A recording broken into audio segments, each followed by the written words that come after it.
The agenda is set. Hello, everyone. I'm Brent Goff in Berlin. He dared to dream Martin Luther King's vision of America and the world. Today, we give a reality check. It's time to talk. This was the U.S. a half-century ago. African Americans demanding a rightful place at the national table. In 2013, much is better, some things are worse. And as you see, people are still marching. Here in Germany, a national election is just a few weeks away, and the campaign has an ugly side. This was Berlin a few days ago, the neo-Nazi NPD party trying to drum up voter support, demanding that the government deport all asylum seekers. Today we'll talk racism and xenophobia here in Germany. And Bradley Manning and Edward Snowden, they both leaked classified information. What should the world think of them? Bradley Manning is going to prison for what he did, despite calls for his release. And Edward Snowden, well, he's getting an award.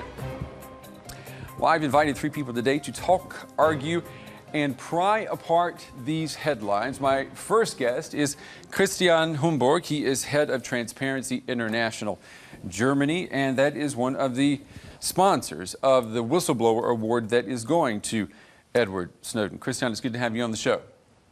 My second guest is a social worker here in Berlin who helps disadvantaged young people. He has worked in the same area where those anti-asylum seeker marches that we just saw, where they took place here in Berlin. I'm happy to welcome to the show Olad Aydin. Olad, you're going to be our point man today on racism here in Germany. Good to have you on the show. And my next guest has written a history of race in America. Her book is called The Ethnic Project. I'm happy to welcome to the show Vilna Bashi-Treitler. She's a sociology professor at City University of New York. Good to have you on the show as well. Thank you. Should we be throwing a party, or should we be spending more time reflecting when we think about what Martin Luther King said 50 years ago? Well, I think reflection is probably the way to go. There are some things to celebrate, and of course that Martin Luther King left a great legacy, and he helped to push forward a very important movement for civil rights in the United States of America. But there's still a lot of work to do. I mean, that's why we had the march this past weekend. Yeah. Let me ask all of you, do you think that the push that Martin Luther King gave for equal rights and also for better rights economically for people, has that been sustained? Is the world a better place 50 years later because of what he did? What do you think? Yes and no. I mean, if you look at the numbers, the unemployment rate for blacks or for African Americans in the United States is as high as it was 50 years ago. There's been no change in that. And so obviously there's been a lot of progress in many ways, but at the same time, we are still looking at mass incarceration in the black community, people out of work. So there are a lot of problems, and there's still a lot of work to be done. The economic aspects. We're going to pick up on that in just a minute. Christian, what about the way Germany, the world, looks at the legacy of Martin Luther King? Are we better off? I mean, the march happened when I wasn't even born, so it's hard to look back that long, but I have the impression, looking at the States, that the situation on a legal term is better than it used to be 50 years ago, but I think it's important not to only look legally, you know, what has been achieved, but also look empirically, you know, what are the numbers? Yeah. What are the people in power? Have they changed? What about, you know, the ordinary citizens? Are they better off? Yeah. And I think that's important. I agree. I agree. And since we were not around for that march 50 years ago, what we want to do now is we want to take a moment to look back to the summer of 1963 in America, when the world there was very black and white. On August 28, 1963, Martin Luther King took part in the biggest demonstration the United States had ever seen. Around 250,000 people marched on Washington, demanding an end to discrimination. We're on the move now. The bombing of our homes will not dissuade us. We're on the move now. The year after his famous speech, a new Civil Rights Act was passed, ending racial segregation in schools and workplaces, and outlawing discrimination against black voters. America today is a very different place. For many, having a black man as president is a sign that racial divisions have been overcome. But 50 years after King's call to action, thousands of marchers are again converging on the U.S. Capitol, saying more change is needed. Racial profiling is just one of the issues. So, has Martin Luther King's dream remained just that? Vilna, maybe the dream has become reality. I mean, we do have Obama in the White House. Maybe things have become so normal that people don't realize the improvement that has been made. What do you think about that? Well, I would tell you that I voted for Obama, and I was one of the people who thought he would never win, and I'm glad he's there. I do think that is a marker in American history that's meaningful. However, I don't think we can read too much into that. Do you call him a black president? Personally, I don't. And why not? Because okay, he has a mother who is not racially black, that's one. And second, if we're really going to go as far as my scholarship has led me, race does not even exist as a concept. It's a scientific concept. It's non-existent. But it's what humans apply to one another in order to make hierarchies that decide who gets and who doesn't. But doesn't that say a lot about the mentality of Americans right now when it comes to black and white, to race, that Obama is mixed? Well, he had one parent who was white, one parent who was black, and because there was a black parent, he has to be referred to as black. Doesn't that say something, though, about the way we see color in America? What it says to me is that the one-drop rule is still very much alive in the United States of America. But, you know, the USA is just one country. Race permeates the globe. And so I think that we can talk about how race is still alive in the United States, but it's, you know, not the only place. And as regards to how much progress we've made, you know, the U.S. Supreme Court has just taken away the enforcement parts of the Voting Rights Act. Arizona has legislated that there is no more ethnic studies and has taken books away that would have taught people about the history of people who are non-white. You know, we have, you know, so I have to say that we may have made some progress over the last 50 years, but you have to be vigilant because our government will, and our government made of people, not this thing that sits up there, but it's human beings just like us. It's capable of going backwards as well. What does racism look like in America today? Well, let's look at, for example, at New York City, where I live and work. I live in the New York area, and they have just repealed the stop and frisk. For police officers, right? The New York City Police Department is one of the largest police departments in the country. And they had a program by which police officers would stop mainly black and Latino young people. They targeted ages 14 to 21. That was racial profiling, and they've stopped that. So they had to stop it because those young people went to court about it. So that's progress. Yes, but it's struggle that brought that progress. But there is, I mean, there is a legal system there that allows for the challenges to be made to practices that are discriminatory. You're absolutely right, but the same legal system also put that program in place. True. Is she too negative on the situation? Well, I mean, my opinion on it, the president, number one, is like, to me, he's very much a black president, and the reason I say that is, for instance, looking at myself, my mom was white and German, and yet I've been profiled, racially profiled many, many times in the United States. My car has been pulled over. I don't know how many times I Because had. they think you're black. Or Latino. A lot of people think I'm Latino. And stopped me, and I had guns drawn on me for no reason other than just me driving a late model car in a white neighborhood. And I'm sure that President Obama has similar experiences, and so therefore, like, I would very much consider him to be black based on his life experience alone. And haven't been able to observe. Let me pick up on that though for a second. His experience. I mean, I've heard this many times in the United States. People saying that his background is much more white than it is black. He is an Ivy League graduate. He, studied constitutional law. He became a senator. He did things that you wouldn't be surprised if a white person were able to do that. But why would you argue that someone who studies at an Ivy League can't be black? I mean, that would be also No, I'm not arguing. I'm not weird. arguing that. I'm just pointing out. He said that his background for him is black, and I'm asking what's black about it. But the statement in itself to me is racist, because it's saying black culture doesn't represent somebody going to college or becoming accomplished in some way. So the black culture must mean to not have a job or maybe to go to jail. And so it's those terms that are part of the problem.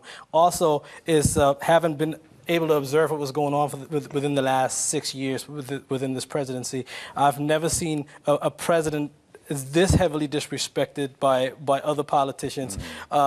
He was called a tar baby by a Republican senator we had that, yeah. via email blast, and this person was still in office afterwards. He has been interrupted in the State of the Union address and called a liar to his face. These incidents are unheard of until there was a black president. And so to me, it's very much, I guess we could have the argument he has a white mother and a black father, but like, he lives the black experience, and he experiences in office as well. I mean, his death threats are multiples of what George W. Bush has faced.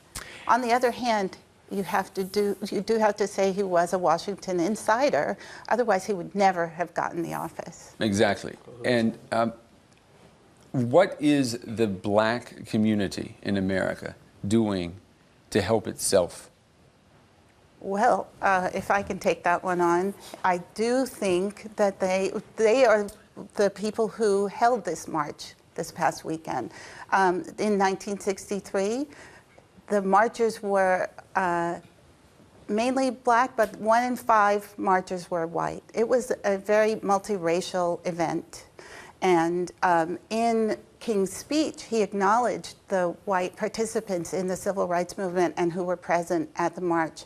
In this past weekend's commemorative march, less than 1 in 10 people were white. So I would say the clip that you all showed at the beginning of the show, it does indicate that some people do believe that things have changed completely in the United States, given that we have a black president.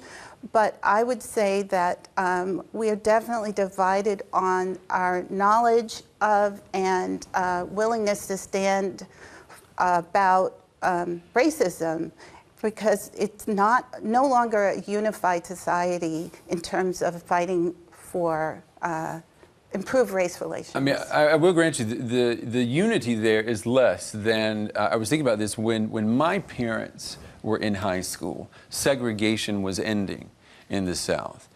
And the South in the 60s was actually more integrated than it is today. We've had white flight, for example. People have just moved away. And I was looking at statistics before the show, just talking about schools. And I think it's 75% of white kids are likely to be in all white schools today. 40% of black children are likely to be in all black schools. That's not coming together. No. That's going apart. What do you think about the criticism or tough love that you get from someone like Bill Cosby? He gets a lot of press by saying that the black community in America wallows in being a victim. Well, I would not I think we have a great deal of progress still in our future. I mean, where we are and where we need to be to make humans equal in the United States and around the globe, we are really very far from that. Are there things that the Black community can do to improve its condition? Of course there are, but to lay the locus of the problems inside the Black community, I think is wrong. Because even the idea that there is a Black community, the creation of Black people happened from the outside. You know, they didn't wake up and call themselves Black, and they did not create their segregation. But what about the demographics? When you look at the number of single mothers in the United States now, the vast majority are Black. Most Black children are born to mothers who do not have a spouse. What has happened? The growing demographic of single mothers tend to be white middle-class women, as far as I know, for sure. But the number, I mean, the proportion is much higher for African Americans, and it's exploded since the 1970s. Well, and my question is there, do you think in the African American community in the States, it's being asked what's happening at home? Well, okay. I think that what you could have happen is those young women could be married. Had they found partners who had jobs, who can help them build household. That is not the fault of the Black community. Black teens are the lowest demographic with the ability to get jobs. People are not hiring them for their first job, so they certainly can't get a second or a third or build a career. Right. If no one hires a young Black man or a young Latino man, you cannot expect him to build a family. You know, I mean, it is true that the economics are definitely not fair. I've found a number. Blacks earning $250,000 a year in the U.S. are more likely to have a subprime mortgage than a white person earning $50,000 a year. That's right. I mean, it's not fair, but we need to move on. My producer's telling us we're running out of time, but we want to pick up on Martin Luther King. I'm going to come right back to you.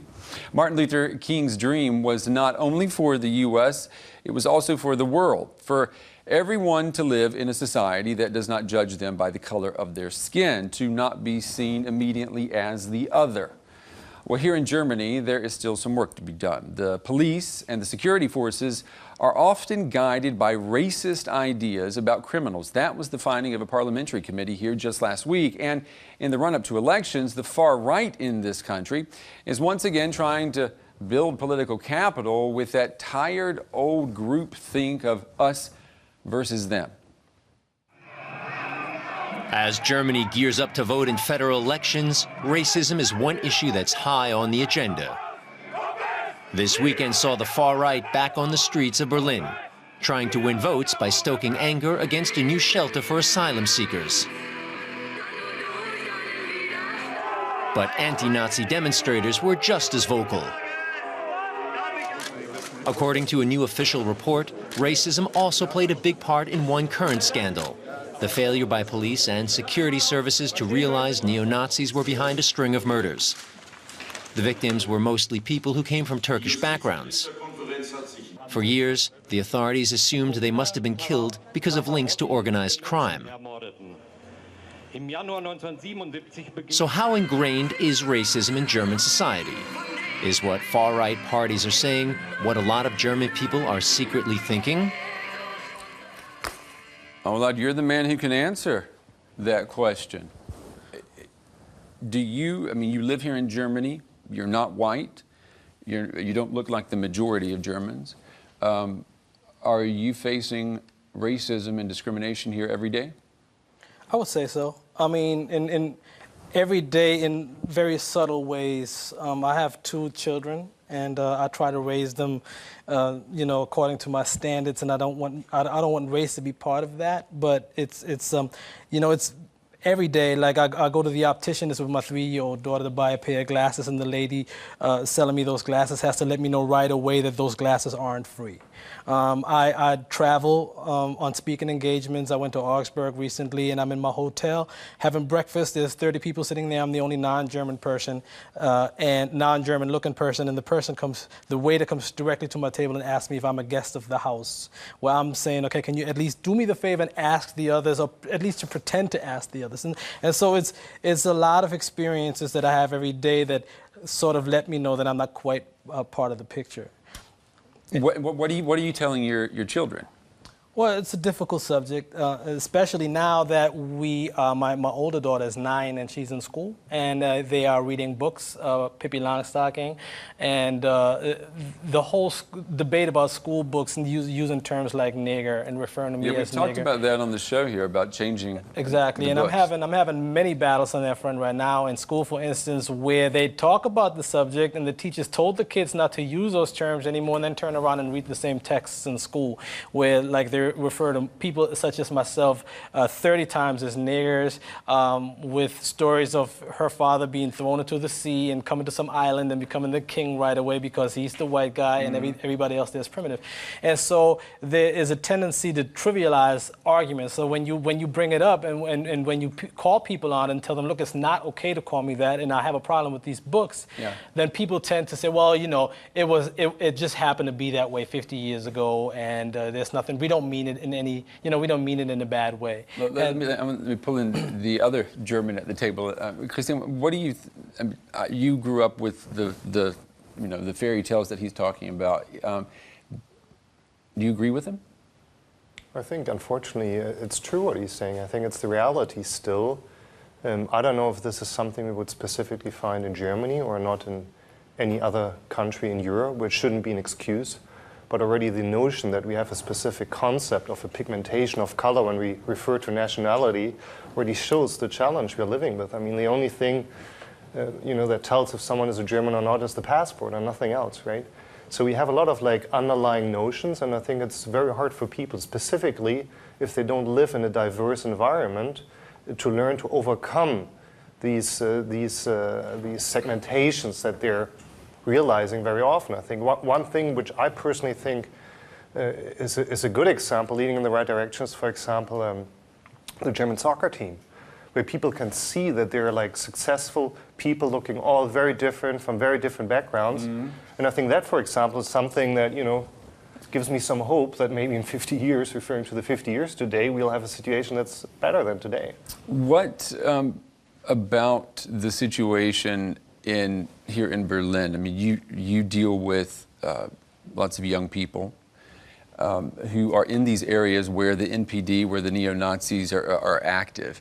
How real is the threat? I mean, you're a man of color going into these East Berlin districts. Well, I have to say that my work initially, I'm based in Wedding, which is in West Berlin, and my colleagues are very much active in that area. I have given workshops in youth facilities in that part of town, and I have ventured into like the shopping mall to get a cable for my computer one time, and it was a completely different feeling compared to like when I'm in West Berlin. And people just look at you a certain way.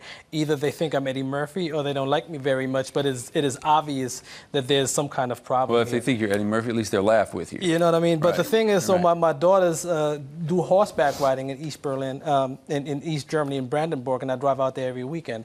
And it is fact that every time I drive out there, like when I stop at a gas station, I have to make sure I look twice to see what kind of individuals hang around before I leave my car. Is it dangerous for you to be by yourself at night in the countryside? Well, I think every person of color and every immigrant in Berlin knows that when you go to certain parts, if you take the regional train to Brandenburg or something, you have to be careful at certain train stops. It's always the train stops and those places where you sort of have to be careful. Young people hanging out with a certain ideology, maybe drinking beers, and then next thing you know, something happens. And so even that is a very difficult subject to talk about because people always get very defensive about it, saying that we're not all racist, and I've never suggested any such thing, but it is fact that I had an incident like recently coming back to Berlin from horseback riding with my daughters, and I always stop at the same gas station. And this time,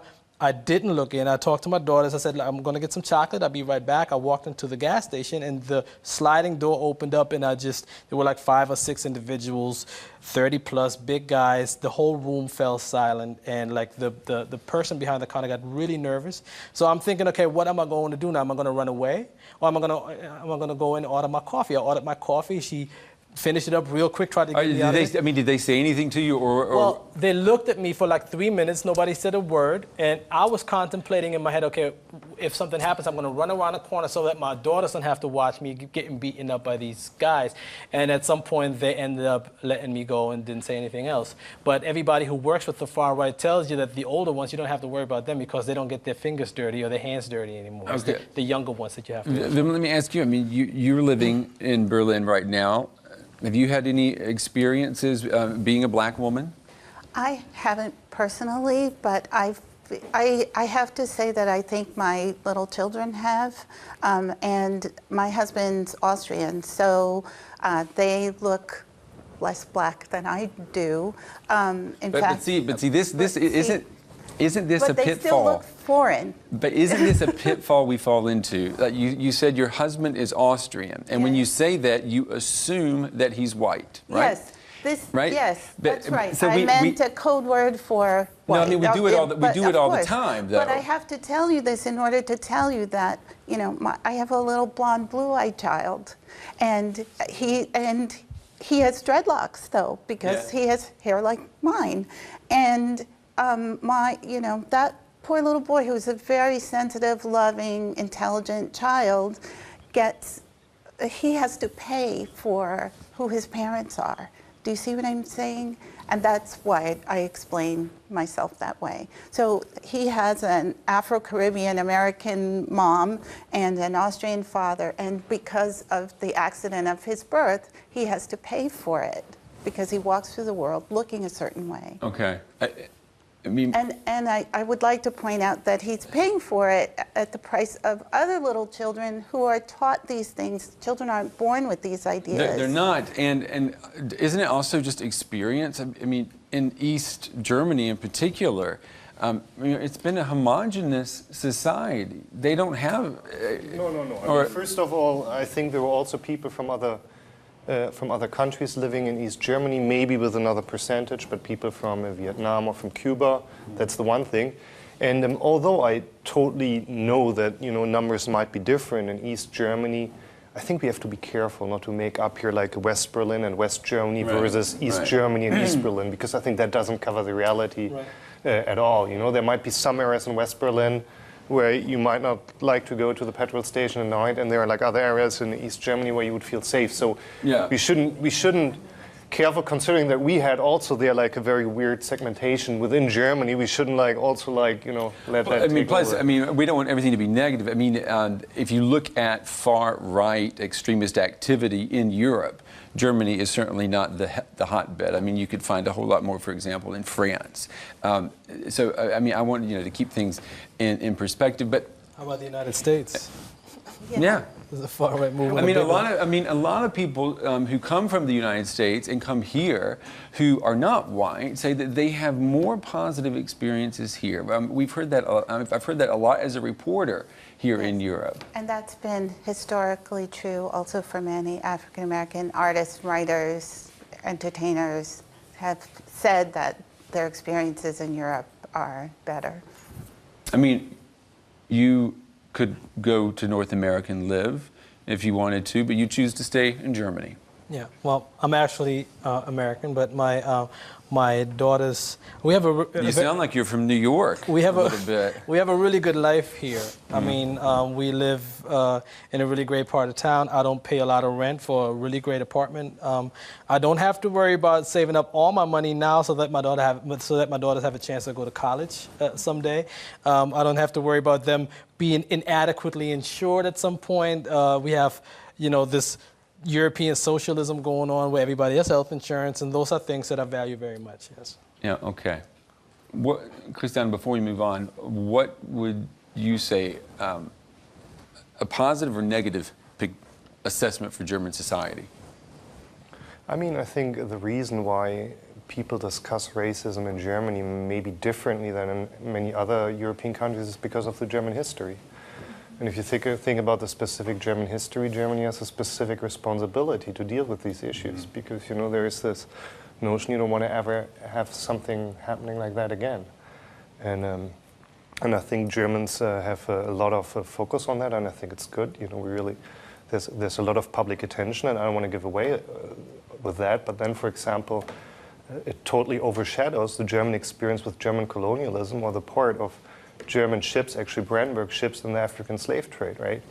And you don't find a single monument or a single museum in this whole country about that because you focus on other things, which I don't want to stop. I'm just saying there's something else too. All right, we're going to move on and talk about privacy for a moment now. We spend a lot of time these days talking about privacy, asking how much the state knows about what we do in our daily lives, our phone calls, our emails. Well, that awareness stems from the actions of Edward Snowden. The data that he leaked revealed the NSA's PRISM surveillance program. Snowden says he did it to help, not hurt, his country, the U.S. Well, he's being applauded here in Germany. He's even receiving the Whistleblower Award sponsored by, among other organizations, Transparency International. And then there's the U.S. soldier Bradley Manning, who also leaked classified information. He also wanted to help his country. He is not getting an award. He is getting prison time. Bradley Manning, arriving at a military court in the U.S. In 2010, he was a soldier in Baghdad and used his access to the Army's computers to leak hundreds of thousands of classified files to the website WikiLeaks. That included this video of the U.S. Army killing unarmed civilians, as well as documents the government says has put lives of intelligence sources at risk. Some say Manning's a hero. But he was sentenced last week to 35 years in jail. Edward Snowden worked for the U.S. government, too. He used his access to the National Security Agency to expose secret programs collecting the communications data of millions of people. He's being hailed as a hero by organizations like Transparency International. But the U.S. government has called him a traitor to his country. Transparency International is definitely not calling Edward Snowden a traitor. No, we are handing Edward Snowden, along with other organizations, this Friday the Whistleblower Award. It's an award that shows our support to whistleblowers, people who reveal that something is going wrong in organizations. There's a long list of people who already received this Whistleblower Award. The first one was the Russian Alexander Nikitin, for example, who revealed a lot of problems about nuclear waste in Russia. So there's a long tradition of supporting whistleblowers because we're an anti-corruption organization. If you want to fight corruption, you need these people in the organizations who show that things are going wrong. But he broke the law by giving this information to a reporter. I think it's aren't you rewarding criminal behavior at the same time you're calling him a whistleblower? We had a lady here in Berlin who worked in a caretaker's home some years ago, and she saw that people were not taken care of well. And she went to the boss, she tried to change the situation, nothing happened. Finally, she went to the media and said, look what's going on in this caretaker home. And they fired her. And she went to all German courts, and they all said, yeah, you can fire her because she wasn't loyal to her employer. And it was only the European Court of Human Rights who finally said, no, this woman was right. So this lady was in a way also acting illegal. So you want to say that this lady saying that this caretaker home is not taking care of the people, that she acted illegally? I think we have to really see this concept of being illegal, in notion of what values are here, to be weighted. Okay, let me ask everybody here. Don't governments, though, have the right to have secrets? I mean, states have to have secrets because that's part of protecting the people. I mean, well, that's being demonized right now. In a democracy, the government is of the people, for the people. And so why should there be secrets from the people if that government is supposed to be representing the people? Especially if they are going beyond the legal rights of, they're abusing the rights of people laid out by the Constitution. And the report recently released by the Obama administration shows that the NSA had been violating the Constitution, and it seems to be knowingly so, brazenly so. To me, it is about the definition of what it means to be, for instance, patriotic, right? I mean, especially right now with the 50 years since the I Have a Dream speech, you know, it seems to me that President Obama, for instance, is always being thrown in with Martin Luther King because they both happen to be black people. While I think that Martin Luther King would be on the other side of the fence, demonstrating in his strong policies and so forth and so on. But so he also never had, he was never president. Right, but I mean, that's a completely different set of responsibilities. Exactly, so he has a different role, but people try to like mix that up. But my point is that I believe it my patriotic duty to expose wrongdoing, and so if I'm in a position like Edward Snowden was, and I see wrongdoing in part of my government, then it is my patriotic duty to reveal that. I mean that would be a form of patriotism. So it's about definition to me. I don't know that I would have done what he did in that position. Number one, I have 2 children, and I'm not ready to never see them again. Right. But at the same time, to me, it's about definition. What does it mean to be a patriot? Blind flag waving and screaming USA, USA. Christian, do you agree with him? No, I think that's exactly, and I think what you also pointed is, you know, the courage these whistleblowers need, and that's, I think, what this award is also, that we kind of value the courage they have, because there are strong consequences. It was the same for Edward Snowden as about this Berlin caretaker I talked about. Yeah, but, you know, okay, Snowden has left the country. He's in Russia. Why aren't you giving this award to Bradley Manning? He also was acting as a patriot, and he's been sentenced to 35 years in prison for what he did. I mean, we participate now for the first time in this award ceremony, but 2 years ago, the same award was given to Bradley Manning. So, there we are. Okay. I thought maybe by him being sentenced to prison that would have been a reason to come out and say again.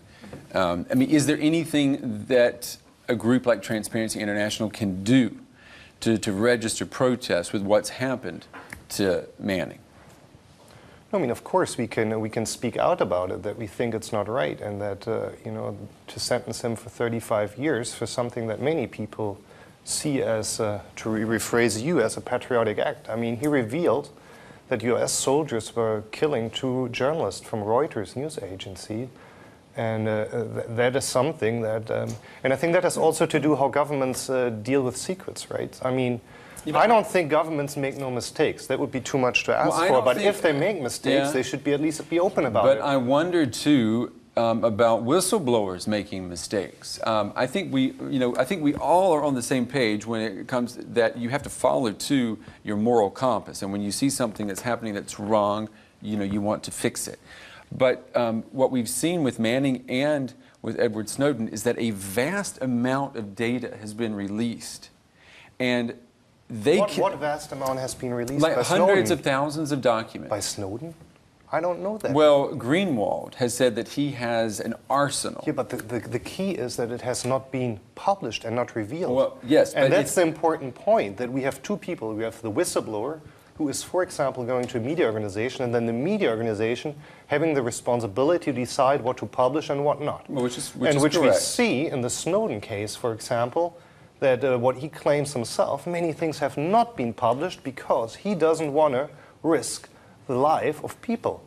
He is, to my knowledge, as far as I know so far, he's acting very responsibly there. And then we also have to look at the responsibility of the journalist. I mean, that has always been in history. You know, even before the data times, you know, you give like a package to journalists, and then it's the journalist's responsibility to be like, there's like the public interest is so big that I publish it. The Secretary of State of the United States and the Defense Secretary, they've both said that the lives of intelligence officers and soldiers have been endangered by the flood of leaked information. How do they know that? I've read it, that they have no idea what Snowden has. They collect data, but they aren't really clear on what Snowden actually had in his, had access to, had taken with him. They really don't even know So they could not possibly know who is in danger, for they don't know what he has. Okay, I mean, I think the jury is still out, too, with Snowden, but...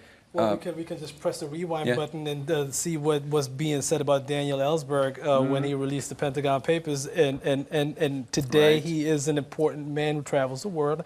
And so, yeah, I mean, it is about, to me, it seems as though this crackdown on whistleblowers is designed not to punish Snowden or not to punish, by the way, Chelsea, because I'm going to refer to her as she.